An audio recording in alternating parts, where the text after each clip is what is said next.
Hello everyone, welcome back to our YouTube channel. So today in this video I'm going to show you how to edit caption on Instagram from PC. So to get started, let's open web browser and log in your Instagram account.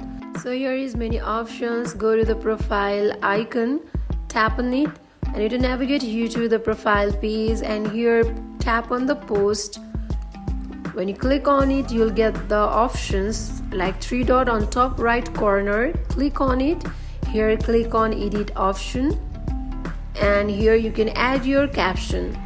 For now, let me add, this is my first caption, or this is my caption, and tap on done option. So you can see you have already added caption on your post after it is posted. So that is it for today. If you guys like this video, do not forget to like, comment and subscribe our channel. Thank you for watching, and I will see you guys on the next video. Until then, bye bye.